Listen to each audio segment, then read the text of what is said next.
You're tuned in to Strength Culture's Quantum Lifting Podcast, brought to you by the team from Melbourne Strength Culture, the home of Australian strength training. Here are your hosts, Charlie Athanasiou and Jamie Smith.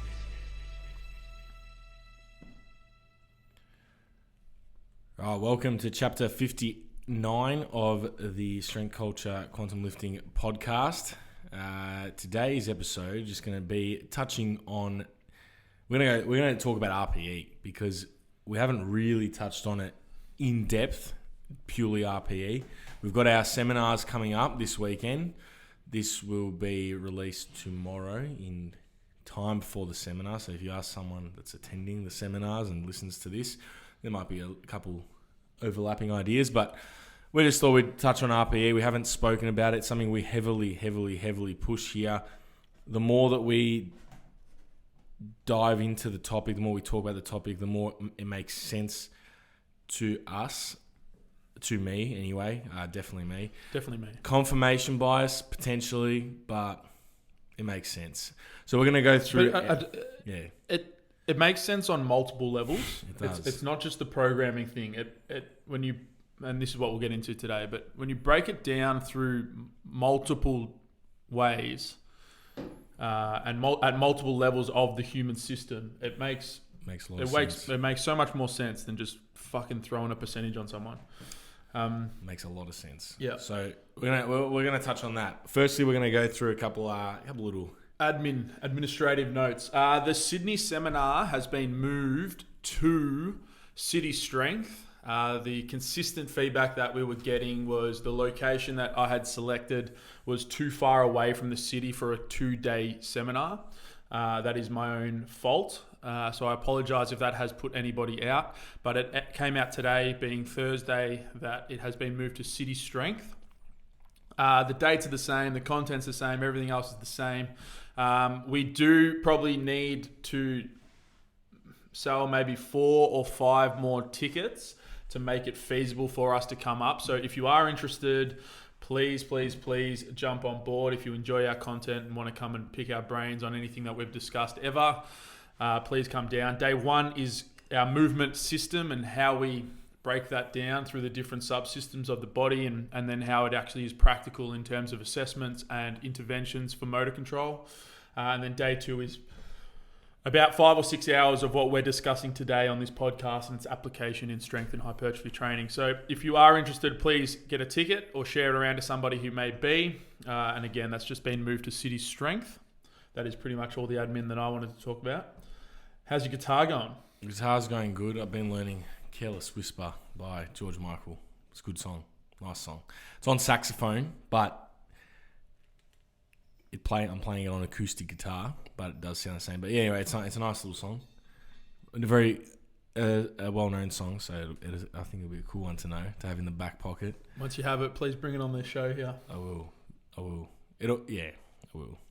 Gotta get a bit quicker. Anyway, it'll come. But last night I went and saw James Smith PT talk. I really went because Marcus was here buying tickets and he was like, "You want to go?" I'm like, "Yeah, right, whatever, we'll go." And it was actually a really enjoyable night. He is quite a funny character. If you haven't already seen his stuff on Instagram, has a pretty big following now. Pretty big, or well known for calling bullshit on in the fitness industry. Does it in, I think, a very tasteful way. He does. Every now and then one comes up and you're like, all right, you can fucking back off, mate, now. But yeah, no, but I think overall, the thing is, you're not going to get the message across if you're not true. like that. You got to sort of be like that.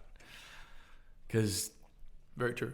He said the same thing. He goes, there are guys that are way smarter than me, but he goes, they're boring as batshit. Like, he's the sort of he's that guy that communicates and gets it out to the people. The larger, yeah. Yeah, there are those, the guys that are out there doing all the work, all the research, but so he was really good. Couple key things I really took home from his thing was the fake it till you make it. He still says he's faking it. He goes, I can't believe I've written a book and you guys are here talking and listening to me talk, which is sometimes we're similar to that. I feel like it's called imposter syndrome. He did use it. He said imposter syndrome. He said he's still waiting for the police to come in to one of his shows. And go, all right, you're up. Your time's done. Fucking. And he said give him one more year and then he'll be happy to go away. That was really good. He'd spoken about another thing called cost. Opportunity cost? No, I've got it on my phone. It's got a mental blank. I wanted to talk about it. Cost. I wrote the note down. The sunk cost fallacy. I don't even need to look at my phone. Yeah. Sunk cost fallacy. So that people will only stay with something, a relationship or a job, because of the amount of time or resources they've previously invested into it. So he lives his life. So he was saying that, people, I'm in a relationship, but, we've got a mortgage. But he goes, would you date that person? He goes, would you have still taken that person on a date the way they are now? And they go, probably not. So why are you with them? Why are you with them? And that's how he lives his life. So he goes, he was dating this chick. And 3 months, she's talking to him, in a way that he doesn't appreciate. And he goes, you know what? He's like, if you spoke to me like that on date 2, he goes, I wouldn't have taken you for another date. So end it. But he was pretty much saying, do what makes you happy, and don't stick with something because you've invested a lot of time and resources in it beforehand. So I thought that was a really valuable. I think a lot of influencers talk about that as if it no longer serves you or serves your truth, then to remove it from your life. At one point, it was serving you, but then now it obviously isn't. Just move on. Get rid of it, move on. And it's not just, It's better for both. Even if you're talking relationships, it's better for both people, because why would you want to be with someone that's not invested in you anyway? So, but then even for a job, why would you, I think it's a good little way to frame things. I like to live like Gary Vaynerchuk. It says he doesn't celebrate because he's celebrating every day. And that's how I like to live my life. Yeah. Every day is a celebration. It is. And people were asking me how, about obviously my brother getting engaged, and how he feels excited. And I'm like, yeah, it is. But I'm like, nothing's changed. Yeah. It's all good. Well, the wedding will be awesome, but it's just. I think I'm more grateful my brother's in a good relationship. Yeah, the bookmark of an engagement doesn't change the story at all. So people going, are you excited? I'm like, well, no, I've been excited the whole time because he's dating a really cool, good chick that I get on with. Me and Nikki are friends. So that's my perspective on, and that's life. It's the same. It's life is happening every day. Just fucking enjoy it. Yeah, because so I resonated with him saying that stuff, and I think that engagement thing was just a good example. It's like, well, yeah, it's like. That's the way I look at it. I like that. What else? He very heavily spoke about energy expenditure. So BMR, NEAT, thermic effect of food, your total daily EAT. So pretty much that BMR's pretty fixed. We don't have much of a control over that. It's not a whole lot. I mean, you can increase your muscle mass, but it only has a very small influence on the total. But for weight loss, and this is where they've obviously got that NEAT up 24/7. That's the big one. The two things he changes straight away is get your steps up and eat more protein if they're not, because protein, the thermic effect of protein, burning more energy just to eat just to digest and break down the protein. So, and getting NEAT up, getting steps up. So, he's just really called out the fitness industry, and he's like, it's bullshit. He's like, what he sees the fitness industry, what he wants the fitness industry to become is like you're a driving instructor. So you learn to drive with a driving instructor, but the goal is to get rid of that motherfucker. Yeah. And that's the same as he's like, we should be able to get people. Be able to educate people to the point where they can manage their body weight. Which is us. Which is, I think, what we do. We try and educate. It's autonomy, building autonomy. Welcome to RPE. This is a good segue into RPE. That was his metaphor. And he goes, I get people come to me and they've had 4 PTs. I'm like, what the fuck were your PTs doing with you? And we obviously know there is a lot of trash out there. The entry level to becoming a PT is quite low. If you're not... We all went through the same entry level of getting your Cert 3 and 4, but obviously we've taken it a bit further.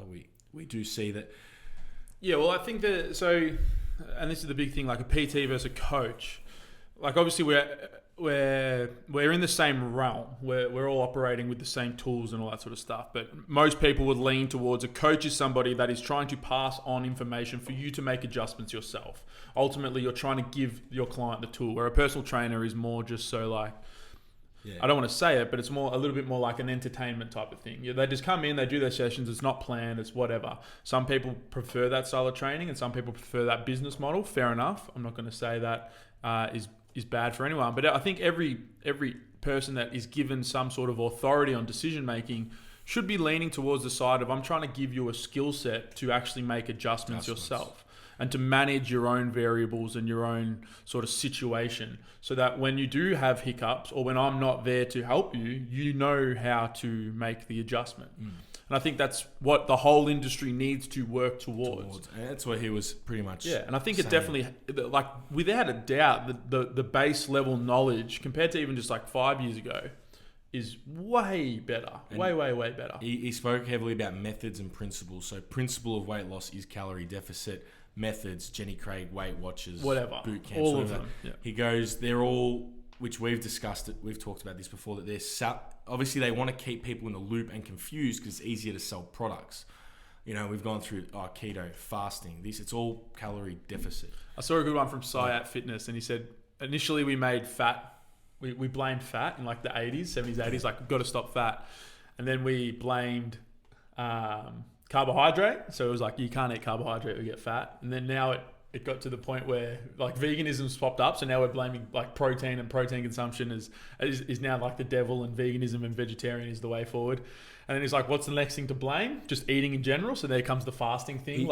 You're constantly you're shifting the spotlight to confuse, but really it's the same shit. He went through 3 types of beliefs, like scientific beliefs, which is pretty much studied research, and we've agreed that this is the most truthful thing at the moment. Then there's political beliefs, which is like, which would be like, let's say religion, like it's a society believing X is right, society believing that running is the best way to lose weight, whatever. It's just an idea. And then personal beliefs is like, I believe that X is right.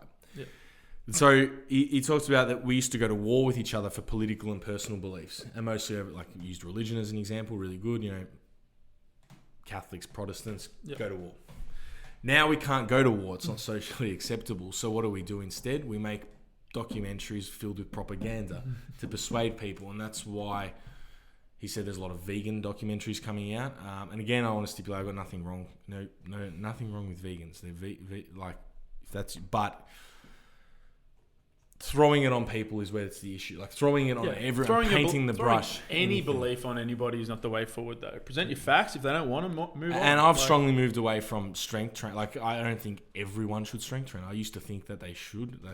Now I've gone, you know what? Not everyone needs to fucking do that. Like, there are, and I think even furthermore, listening to him talk, well, not everyone needs to even be in the gym. Yeah. There are other ways to tackle weight loss and being healthy. And he talked about being fat and having we call it a fat mindset, but he was like, right now, he goes, I've put on weight. I've been touring for 6 weeks, been eating sandwiches, haven't tracked a calorie for 6 weeks. But he goes, there's 2 types of fat. There's actually being fat, and there's being so uncomfortable with yourself that you can't even ask a person out on a date or look at yourself in the mirror. So he's like, it's okay to you don't need to be, the fitness industry idolizes this like shredded, chiseled body. But it's okay to not be that. But are you comfortable enough with yourself to go and ask someone out on a date? Or get up in front of a crowd and talk to people, and so that's what his 2 different types of fat were, which I liked. So he's like, not everyone needs to be chiseled and bodybuilder-esque. They just need to be confident and happy within themselves, and that's what he wants to push more people towards.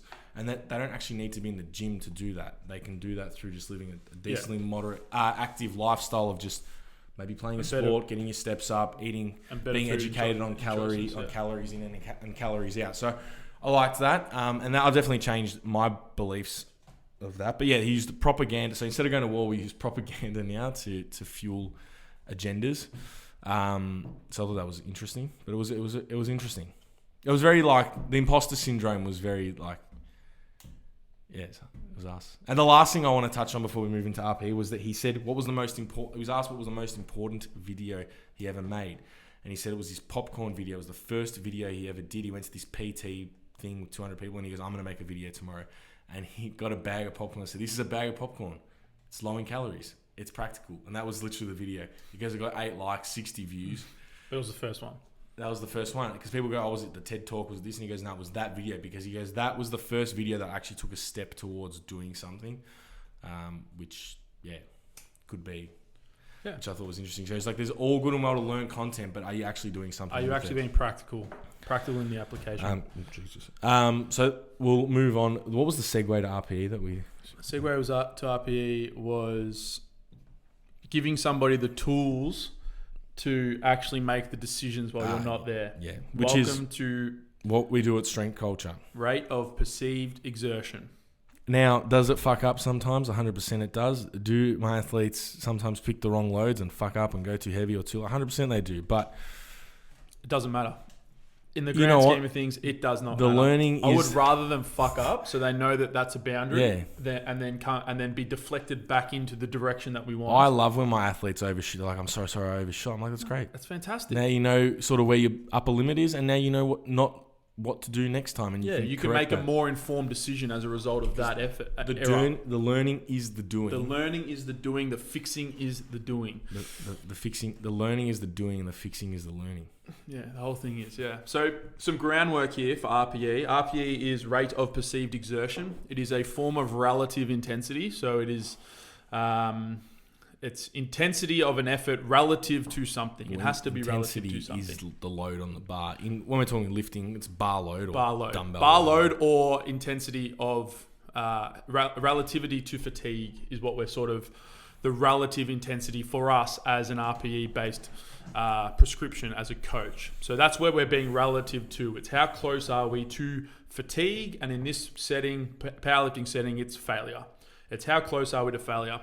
The RIR, repetitions in reverse, you can use that term in conjunction with RPE in this setting. However, the true RPE came off a Borg's heart rate scale. 6 to 20, and it correlated with max heart rates, so 6 being 60 beats per minute and 20 being 200.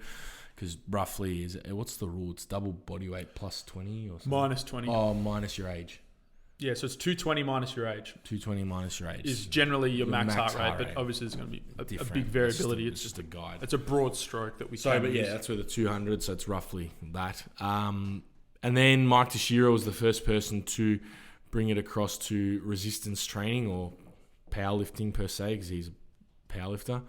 And it's pretty much the scale is RPE 10 is a max effort. RPE 9 means you had one more rep left in the tank. RPE 8 is 2 more reps left in the tank, and then you have the halves as well, which is like 8.5 would be one more, maybe a second when you're sort of caught in the middle.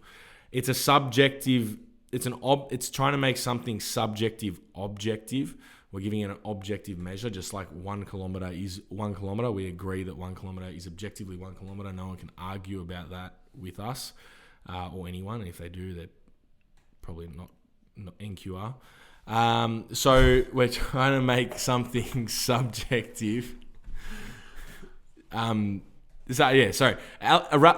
it is still to some degree subjective. It is. It's a subjective measure. At the end of the day, it's a subjective measure, but we're trying to make it as objective as possible. You can't never make it subjective because you can use all the data you want, but if your athlete says it was an 8 and you think it was a 7.5, well, he said, she said. So you can't get in their body and feel. And you can't. The only way to truly know and make it objective is taking them to failure, which you're not going to do on every set.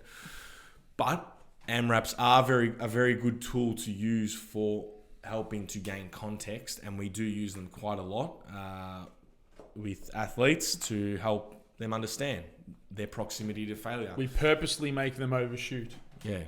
Because there's nothing wrong with overshooting. There is something wrong with purposely making decisions against what your coach has specifically outlined. Yeah. There's something wrong with that. But overshooting just once or twice in a block, like there's nothing wrong with that. Doesn't matter. And I've even started to use, me personally, some RPE stop sets with guys because we want to sort of see where they're at. So we put a load on the bar and they've been hitting 6s all block.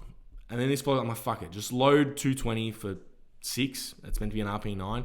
If it's too hard, stop at rep 5 and just hit an RPE 9 at rep 5 for 220.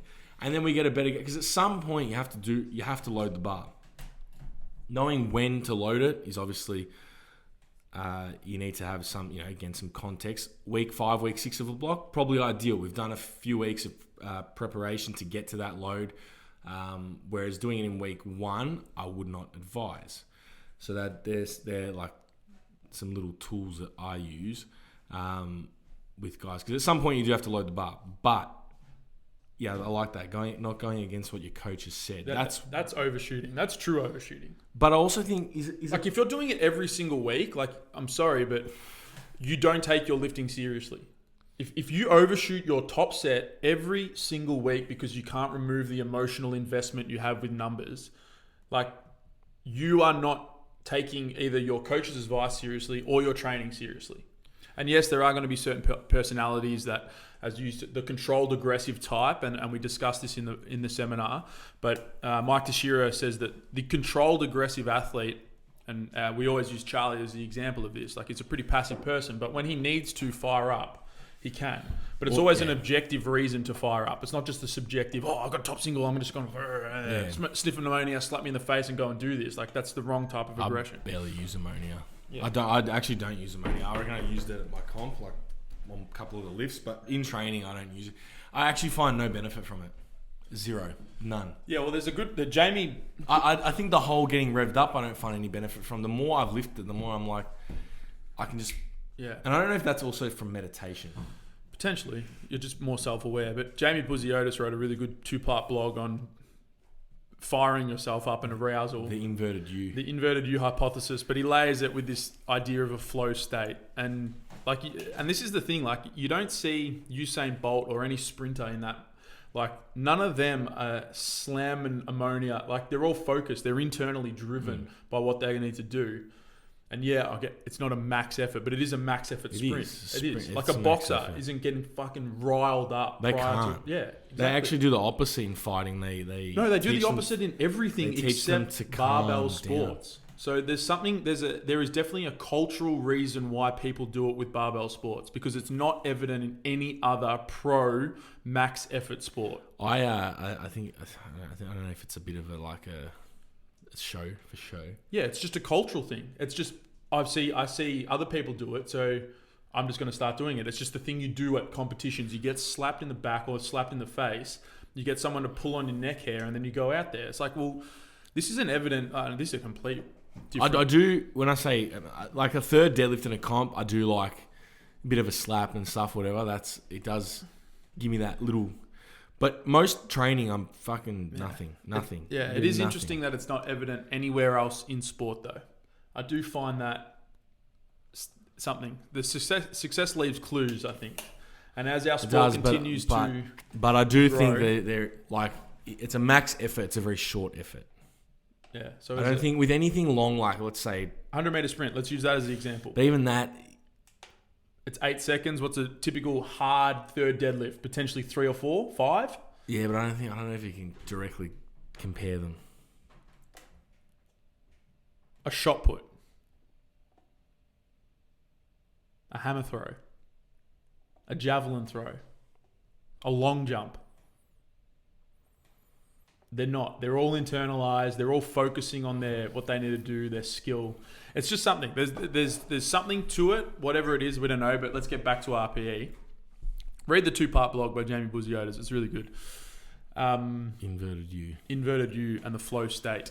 So why do we believe RPE so heavily? I think a lot of it draws back to the internal and external load idea. So internal load, so we'll start with external load. External load is the variables within your program that you have absolute control over. So it's like your prescriptions, your set, your rep, your weight on the bar would be an external load, your frequency. If you think about external load as sort of like the organization of training, being the quality of the training and the quantity of the training. Quality being your actual training technique in this standpoint. And then we have internal load, which is once that external load has crossed into the body and the body has received the stimulus, it's the response of the internal systems of the body and what they are doing in response to the external load. And the internal load is heavily influenced by genetic factors, emotional states, recovery, confidence and self-efficacy towards the goal, hope towards positive outcomes. there's a whole bunch of other ones. Can't rattle them all off at the top of my head. But there's a whole bunch of factors within that makes my response to an external load different to your response as an external load. And the way that we educate on RPE is RPE using it as a relativity, a relative prescription of proximity to failure is a constraint on the internal stress of the system. We do not let the system go past an 8 out of 10 or a 9 out of 10. Whereas percentages, it's a full, utter external load, and the system just deals with the load irrespective of what's going on. You don't know what you're giving the internal loads. You got no idea. So you throw 80%. Let's go 3 by 8 at 75%. You give that to 5 different individuals, and their internal load is received completely differently. And that was where there's some research done where they looked at anthropometric variables. So basically looking at like taller, short people, longer femurs, shorter femurs, and then how they squat reps for max off 70%. So all the participants, I think it was 50-something participants, came in. They did their 1RM on that day, and then they waited 10-15 minutes, and they did a 10 rep max repetition to failure at 70%. The data that was collected was from 6 to 26 reps from 50. I think it was 50. We'll say 50. I think it's 56. 50, yeah, 52, 50, whatever, participants. So from 6 to 26 reps. So if you go and prescribe a 3 by 6 to all those participants at 70%, you got one guy who did the 6 rep max. He's going to be his hitting internal load RPE 10 on 3 sets, maybe potentially failing the 3rd set. To the other dude that did 26 reps, he's not even going to feel like he trained. So why not take away percentage and give them a relative intensity that then can be the same for all individuals? So you go, well, you're hitting a 7 to 8 RPE. So then it's relatively similar for all individuals across that. So that the 26 rep guy might be working at 84%, and the 70% guy might be working at 65. The 6 rep guy might be working at 65% or whatever it is for 3 by 8, hypothetically 3 by 6. 3 by 6 hypothetically. Whatever it is. So now you got different percentages, but similar stimulus received by the body, and so a similar internal load. Because ultimately the internal response drives the adaptation. Not the external load. The external load has no influence on the system's adaptation. Load is the language of the cells. Load, yeah. Well, relative intensity of the load is the language of the cells. So a good little quote that I like to always say is your body doesn't know the load on the bar. Only your ego does. So your body receives the stimulus. The stimulus is what drives adaptation, not the external load does. It plays its part, but it doesn't, like if you're hitting weights that you shouldn't be hitting, it's not going to do any more good than hitting the correct intensity. So if you're constantly overshooting, you're an idiot. And as Jamie said, you don't really probably respect either your coach's decisions or your actual progression. You don't care enough about your progression to stick to the protocol, which is, and look, everyone overshoots. I overshot. I failed last comp block. I failed 170 on bench here. It is what it is. I haven't failed a bench rep in training for that long. I overshot, big whoop. I learned. I realized, I learned from my mistake. But if I went and did that the next week and the next week and 3-4 weeks in a row, it's like, well, no, now you're an idiot. So yeah, your ego knows what's on the bar. And I used to get caught up in this when I first started training, is like trying to hit weights that I probably shouldn't be hitting. Like I'm at X point in my training cycle. I should be hitting 220 for 4. But now I can remove the emotion and go, well, no, on today I should only be hitting this weight. And you start to look at training. The big thing is looking at it on a macro scale, not a micro scale. So Bryce Lewis says you measure strength progress in years, not weeks or months. Because as you get more advanced, the dips, the troughs are more aggressive from week to week to week. And they can be. Like, you look at guys that are squatting 300 kilos. 1 week, 300 kilos is an adequate stimulus and the correct RPE, and the next week it's only 280. But again, it's measured in years. And if you're training correctly, hitting your RPEs, staying injury free, you will get stronger from year to year to year. Hitting weights you shouldn't be hitting is the quickest way to get yourself injured. And then getting injured, I look at Paddy D made a post. He goes, even if you get a 2-week injury, out of training for 2 weeks, it then takes you 2 to 3 weeks to get back to potentially where you were. And he was like, this is 6 weeks for a 2-week injury, 6 weeks. And he's like, that's, what did he put? That was like, 12% of the year or something. Oh, he got it. Somehow he managed to get it up to 10 weeks, which was 19% of the year. But the concept still, The point is, don't be a dickhead. Yeah, well, ultimately. Don't overshoot. Like injury is definitely the quickest way to stop progress. It's not driving adaptation any quicker. It's the same as when we talk about, bulking. Everyone's like, more calories. It's like, well, you're not actually putting on more muscle. You're just putting on more fat. You're putting on weight, yes, but is it constructive weight gain? Is it muscle? No, probably not. So you just like, more calories isn't always better. Sit in a slight surplus, building muscle, and it's the same with training. It's like, well, more weight isn't necessarily better. You're going to get stronger from hitting RPE 7, 8. Yeah, there's time to go to 9s, 100%. But more weight and hitting 10s doesn't help. Yeah, and we know that volume also has volume and intensity are inversely related. So at some point, you actually have to strip back intensity to accumulate more volume, which, then you might have to be hitting lighter loads to get more sets in. And so they all have their part. Yeah. But so like when we look at what the current, so up until about 12 months ago, maybe the hypertrophy range was, we joked about this the other day. The hypertrophy range was 8 to 15 reps. And it's every single infograph you've ever seen in your life said the hypertrophy rate was to 8 to 15 reps, and that's where your best bang for buck, and it probably is still where your best bang for buck for hypertrophy stimulus is. But then all of a sudden they started doing, mainly Schoenfeld and his team started doing these, all right, well, what about 20 reps or 25 or 30 reps? And now and then inversely the other way, what about 6, 5, 4, 3, 2, 1?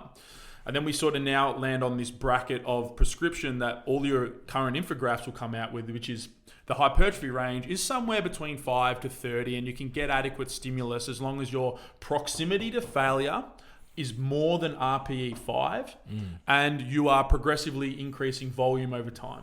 They're sort of like the two big rocks of hypertrophy training. We need to be somewhat close to failure, muscular failure, true muscular failure, not technical failure. So we need to be somewhat close to failure muscularly, and we have to accumulate volume over time. And when volume is a constant and constrained within different groups, it doesn't matter if you're training in an 8 rep range or a 25 rep range or whatever it is. So again, we come back to this proximity to failure, this relative intensity as being the driver for not only strength, we know that it is for strength, but it also is for hypertrophy. And then, so again, using those same people, the guy that's doing 3 sets of 6 with 20 reps in the tank, he's not close to anything that is a stimulus until we drive strength or hypertrophy. For strength or hypertrophy, and really they're the only two big outcomes that any coach. And the other thing too is strength and hypertrophy. You're not isolating one. It's like they all certain. You bias. So it's like I often have people ask, "Oh, are we still in a hypertrophy?" I'm like, we always are. You pretty much always are. Like our training here is pretty much. Yes, we lean towards more strength orientated, but you're still slamming sets of 10 on dumbbells and whatever. At the end of the day, I really, really want people to stop thinking of them as separate. Like, I think maybe tipping down into bodybuilding, they probably always just stay. But for powerlifters, it's like your ultimately your long-term results are driven by how much muscle you have, and you're never really isolating one. Like, competition block, we are definitely leaning more towards intensity and peaking and a reduction in volume. Yeah. But other than that, it's like it's still there's probably 40, and especially with guys who are very new to powerlifting, and when I mean new, I think in the first fucking 5 years, like See, I look at, I don't know what it's like for other guy like Bryce Lewis and stuff, like they've been doing it for 15 years. If the principles don't change, it doesn't change. No, but like more so that you maybe have to be. I don't know. The end goal is get stronger, which is 3 factors: get better at moving, Get better at using your brain to activate the tissue, get bigger tissue. Yeah. That's all you have control over. Unless you want to even still. Yeah, I don't understand why people isolate them. Yeah. And You they can't it's like, really- are we going in a hypertrophy phase or a strength phase? And I'm like, It's a bias. It's either an accumulation of more non-specific volume in relation to powerlifting, i.e. more range of motion, maybe a slightly slower tempo.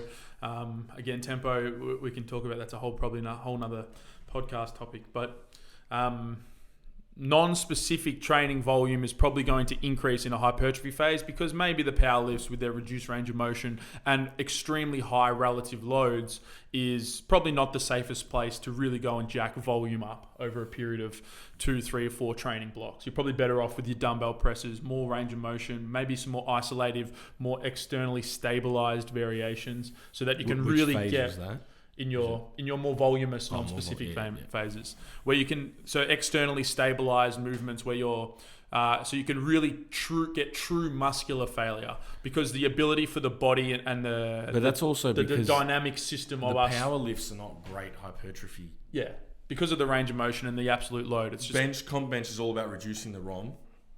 Low bar squat, I wouldn't be using that for hypertrophy at all, and the deadlift. I wouldn't use that for hypertrophy at all. Like the fatigue stimulus is fucking for those two fatigue. Yeah. Fuck all stimulus. You want to attack your post chain. There are way better ways to go about it. Yeah. Lower fatigue, more stimulus, and get more volume in. Low bar squat again, like reducing the range of motion, reducing lever lengths.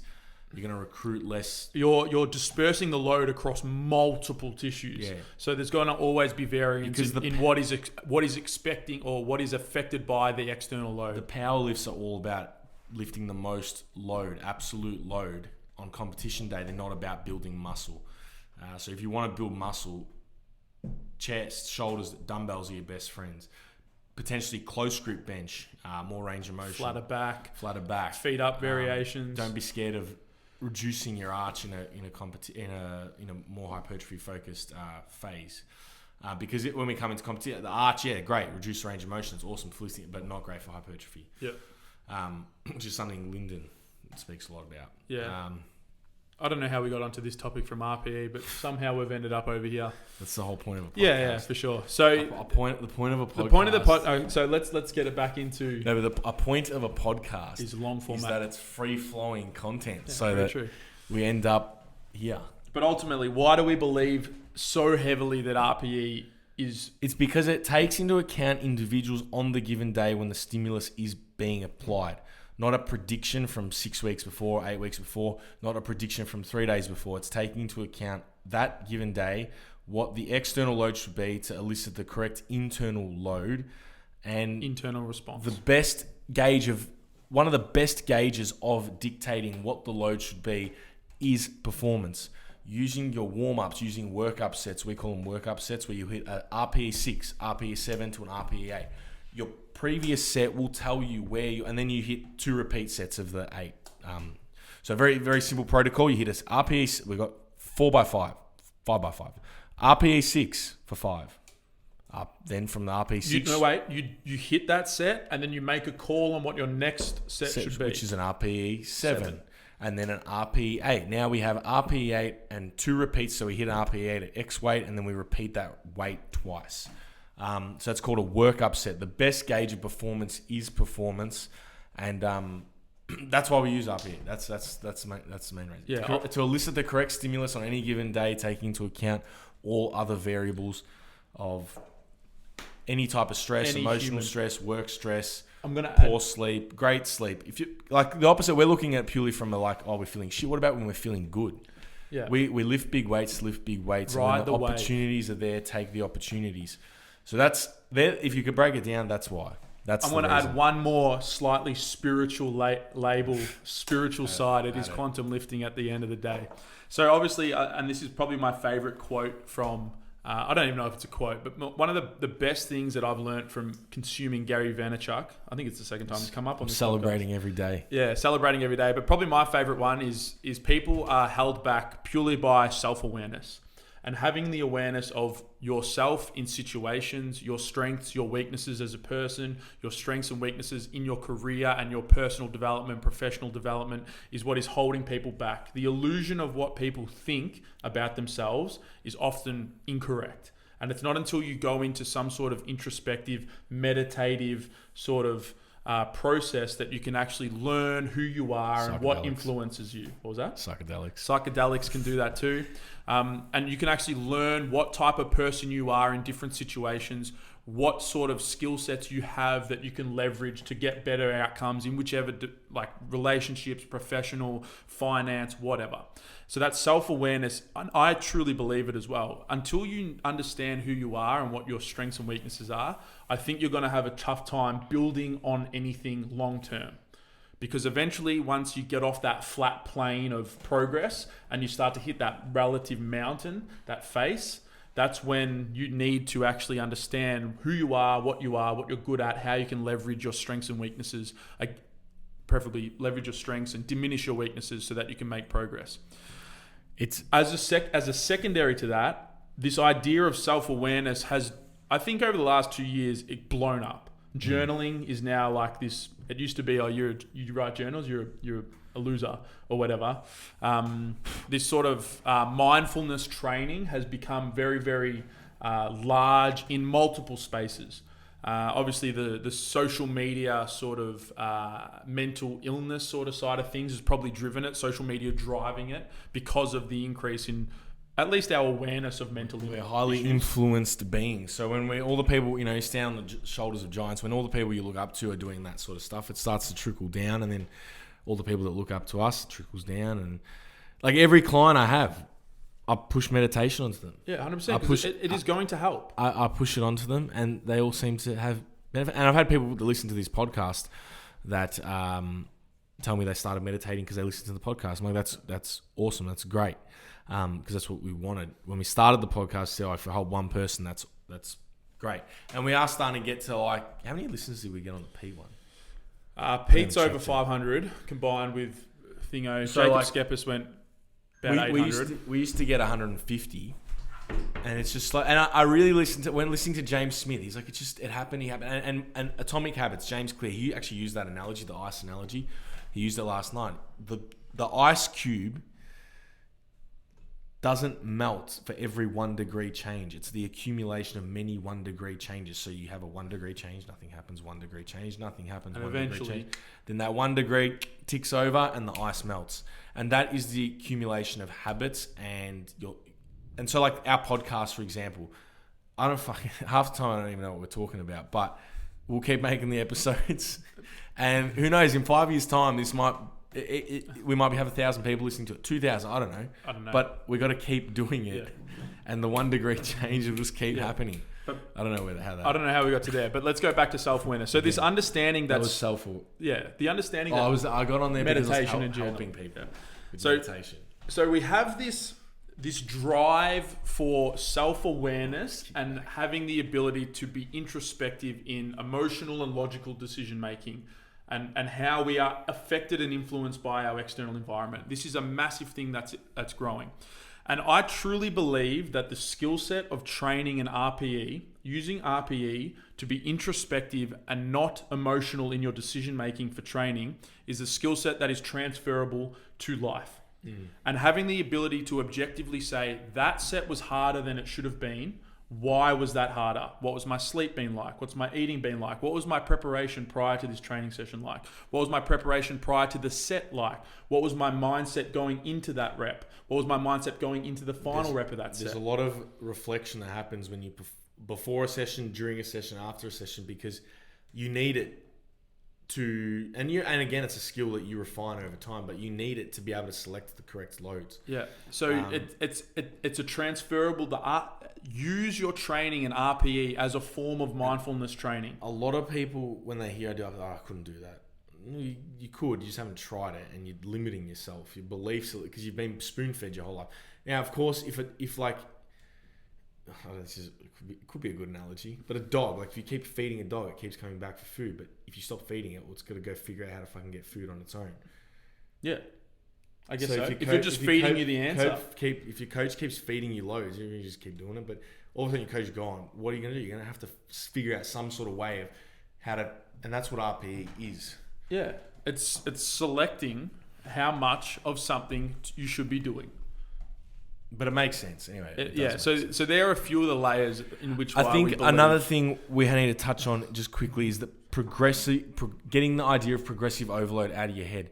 Training does need to be progressive in nature. The volume and intensities have to get harder and more difficult over time to drive adaptation. Progressive overload happens because of adaptation. It doesn't drive adaptation.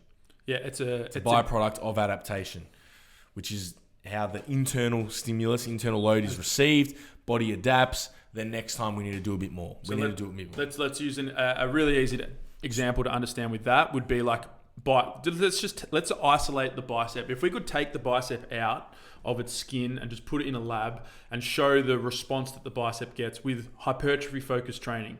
Yeah. So let's slam 25 sets of bicep direct work on the bicep. And it's going to feel the internal load. The external load's been applied. It's going to feel the internal load and respond by going through hypertrophy. It's going to increase the amount of proteins within the cell, within the muscle belly. That is going to make the muscle belly bigger, which means it can then apply more force and it can resist fatigue better because it's a bigger muscle handling the 25 sets per week. So the 25 sets per week was the stimulus which caused the internal adaptation to occur, that internal load to trigger the internal adaptation. Progressive overload wasn't required for the muscle belly to grow to the point that it did.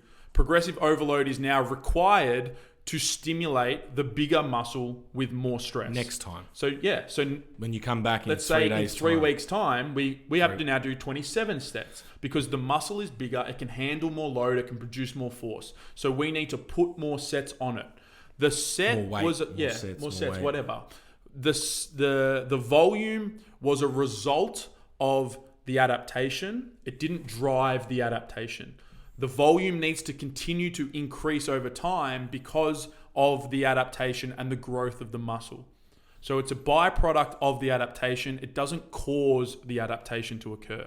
You're constantly chasing adaptation, whether it be strength or hypertrophy. The adaptation is in front of the programming changes that are required to continue to push it forward. It's almost like the stimulus is pushing the adaptation forward. It's not pulling it forward. It's pushing it forward, if that makes sense. It's behind it always. Behind it. Yeah. Hopefully, if you watched it at home, you'll see that with my arms. But yeah. That's why that was just a side. But if you're interested in these sort of conversations and these sort of topics, please come to particularly our day 2. This is day 2. It is hot in here. But 5 to 6 hours of this sort of conversation. So I'm sweating. But I think that's done. This is probably the first real technical one we've really done. Well, that's got us both fired up. We can do the one on tempos. Well, we need to definitely. This was going to be a linkage models. to BPS models. So the next one will be the biopsychosocial model, how we use it and how we educate on it. That'll be in a fortnight's time. Now that we understand external and internal loading, the BPS model will make a whole lot more sense and how it influences us as a lens to look through. Lenses. Lenses. Do you want to wrap up something for the seminars? Yeah, just the seminars. If you're interested in this sort of content, please do come. Melbourne is this weekend, so if you're listening to this today, being Friday, you've got 6 hours to buy a ticket. If you're in Sydney, it will be the 7th and 8th of March at City Strength. And again, we need more sales to make that worth our while, so please share it with your friends. Thank you. Welcome. Anyway, we'll wrap that one up, and we will see you when we see you or hear it. Done.